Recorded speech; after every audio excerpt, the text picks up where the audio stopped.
You know, for as long as people have been around, there's been this one big question that's challenged everyone, from kings to parents to managers. How do you actually get other people to do what you want? Well, today we're diving into two completely different playbooks on how to do just that. They were written 400 years apart by two absolute masters of the game, Dale Carnegie and Niccolò Machiavelli. I mean, it's the core challenge of just dealing with people, right?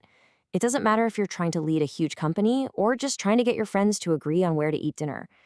The way you answer this question says a whole lot about how you see the world. All right, here's how we're going to break this down. First, we'll look at the two very different paths they laid out. Then we'll get into Carnegie's whole art of friendship idea. After that, we'll dissect Machiavelli's cold, hard science of power. Then we get to the main event, putting them head to head on that classic question of being loved versus feared. And we'll wrap up by asking you, which playbook are you going to use? So let's get into it. In one corner, you've got Dale Carnegie. His book from 1936, How to Win Friends and Influence People, became this global phenomenon. And in the other corner, you have Niccolò Machiavelli, the Florentine diplomat whose little book from the 1500s, The Prince, basically became the dictionary definition of cunning and power politics. And this, right here, just nails the fundamental difference between them. Carnegie's whole strategy is about winning hearts. He was convinced the only way to get somebody to do something is to make them genuinely want to do it. But Machiavelli? He was writing for a prince trying to survive in a pretty brutal world. For him, it wasn't about what people wanted.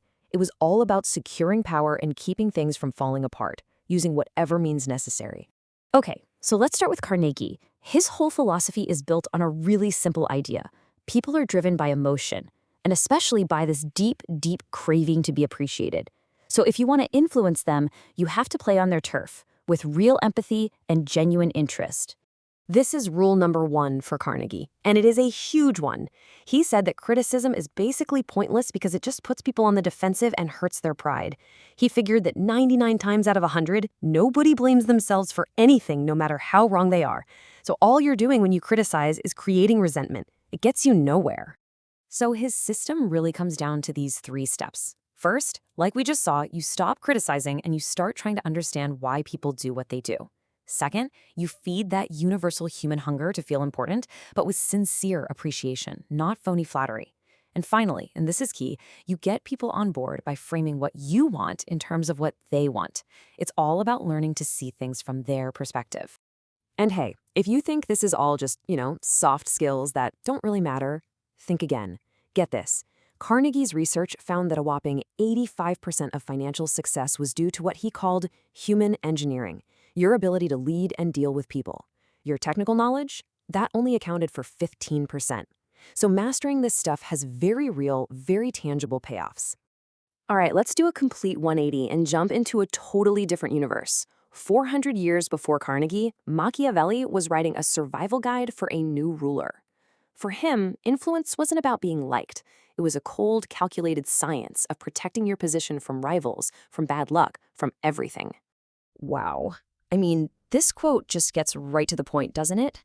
Where Carnegie saw a world of potential friends, Machiavelli saw a world full of danger. He basically argued that a leader just can't always afford to be good. To keep the state from collapsing, which is the number one goal, a leader has to be ready to be ruthless when the situation calls for it. He has this famous analogy that a prince has to learn how to be two different animals. You got to be a lion, so you're strong enough to scare away the wolves, the threats. But just being strong isn't enough. You also have to be a fox, so you're clever enough to spot the traps. You need both strength and cunning. One without the other, he said, and you're doomed. And this is a super important point to understand about Machiavelli. He wasn't just some guy who loved being evil. He was a pragmatist. For him, the highest duty of a leader wasn't about personal morality. It was about making sure the state survived. Everything else, honesty, mercy, friendship, all of it, took a back seat to that one single goal. Which brings us to the main event, the ultimate question that really puts these two guys in opposite corners. Is it better to be loved, the way Carnegie would want, or is it better to be feared, as Machiavelli famously asked? Let's see how they stack up side by side. Let's break it down. When it comes to handling people, Carnegie's all about appreciation and encouragement. No criticism ever. Machiavelli, he says it's a balancing act. Keep the regular people happy and the powerful people in line. But most of all, don't let anyone hate you. What about reputation? Carnegie says build it on being friendly and genuinely interested. Machiavelli says your reputation must be built on strength and cleverness. And for getting what you want? Carnegie says make the other person want to give it to you. Machiavelli says no, you take decisive action to lock in your goals. So, after all this time, where does that leave us today in the 21st century? Is it one or the other? Do you have to pick a side? Well, maybe the real answer is that these aren't opposing philosophies. Maybe they're just two different tools for two very different jobs. Think about it like this. You're going to pull out the Carnegie playbook for teamwork, for customer service, for your everyday life with friends and family. It's all about creating goodwill and getting people excited. But when you're in a high-stakes competition, a really tough negotiation, or a full-blown crisis, that's when Machiavelli's playbook becomes absolutely essential.